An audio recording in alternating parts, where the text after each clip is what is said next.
relationship. Tom says, no matter what I do, it's not enough to make her happy. Mary says, he doesn't listen, he doesn't care about me, and is no longer romantic. They are tired of dealing with the same issues over and over again. There is nothing wrong with them, they just simply fail to understand how men and women are different.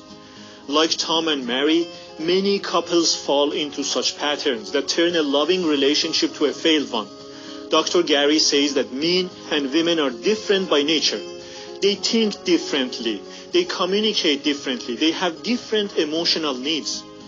If you are one of the many who finds it difficult to read the opposite gender, then this book, Men Are From Mars and Women Are From Venus, will be a great help to you.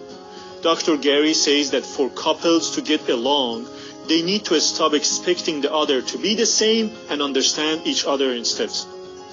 Once you know how you and your partner differ, you'll see each other from a new perspective. This knowledge will improve your relationship and resolve so many of the problems that arise from simple misunderstandings. Let's look at more closely to some of these differences between men and women. Men go to their cave and women talk. When women have bad problems or feelings, their instinct is to talk about them. Men, however, remain quiet and want to be alone. Talking helps the woman, so she assumes that the man will also want to talk. But he doesn't, and he becomes frustrated when she tries to make him talk. For example, John is a man and likes to solve his problems independently and rarely asks for help. So when he comes home with problems in his mind after a hard day at work, he wants to do some activity alone that allows him to kill time, like watching a game on TV. This allows him to think about other things until the problems are no longer in his mind. Then he will be more willing to speak and offer emotional support to Mary. But when Mary gets home with a problem, she wants to talk to John about it and get them out of her mind. As she talks about her problems out loud, she can process her feelings and get them off her chest, so they will not bother her anymore. Then she will feel better and can take care of John and his needs. Women want to be listened to and men offer solutions. When a woman talks about a problem, she usually wants to be listened to.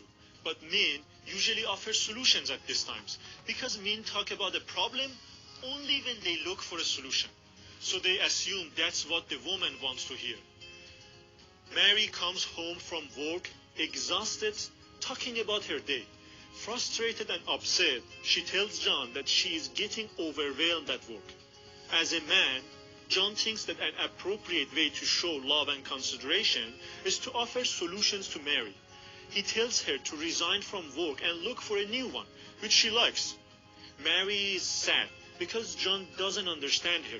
She doesn't want him to solve her problems. She just needed him to listen to her and acknowledge her feelings, so she would feel better. A woman is rarely looking for solutions when she tells someone about her problems. Just listen and care for her by validating what she feels. If she wants a solution, she'll ask for one. Men need to be trusted and appreciated, and women offer advice. If you think you are constantly upsetting your partner when you try to help him, then you may need to change your approach. John is setting up a bookcase for Mary. Mary arrives at home and realizes that he is having difficulty building the shelf. She suggests that he call his brother for help. As a woman, Mary believes that she is showing her love and consideration for John when she offers her counsel. But John thinks his interference happens because she doesn't trust his abilities. He wants Mary to believe that he can finish the job and that she appreciates his efforts. Advising a man is not always the best way to care about him. Instead, show that you value his effort by letting him handle the situation himself and then thank him for what he did. It is instinctive for a woman to offer advice when she sees someone in trouble, but men do not want advice unless they ask for it. Men are like rubber bands. John and Mary are becoming very close and growing in intimacy, and Mary is very happy. But suddenly, John walks away and doesn't want to share his feelings and spend time together or work on their relationship. Mary is frightened and feels that she has done something wrong to push him away. Her first instinct is to run after him and force him to talk about what's going on. But this is a bad idea. John is a man, and he is simply acting naturally. As a man becomes more intimate and closer to a woman, he reaches a point where he is suddenly terrified. He feels that he is losing his independence and needs to move away. They need support at these times, and the woman can support him by giving space and not judging his need for independence. Even though this is totally normal, but it can leave women feeling hurt or confused. So in such times, the man can reassure the woman. Return. Women are like waves.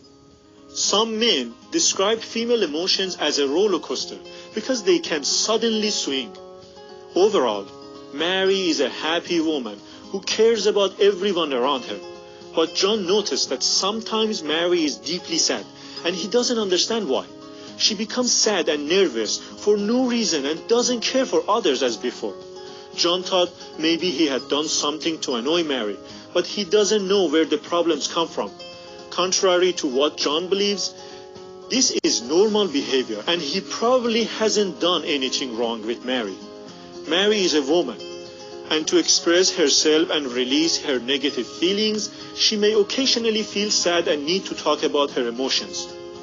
All she needs at this time is to hear that it's okay to feel sad.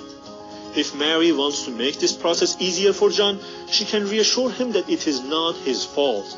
And if John is in his cave and finds it difficult to deal with her behavior, Mary can look for a friend to talk about her feelings. Men and women communicate differently. This is the root of arguments in a relationship.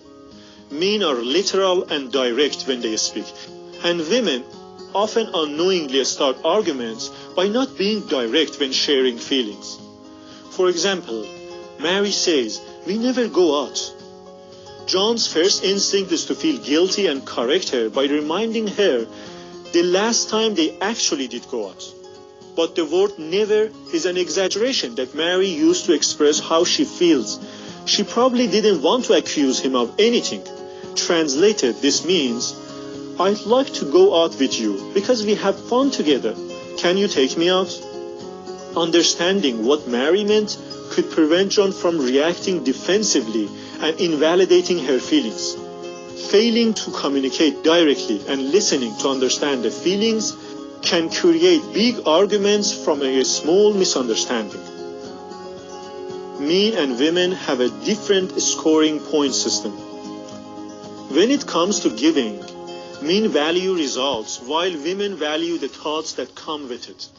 So women appreciate lots of little gifts while men tend to value the big gifts more.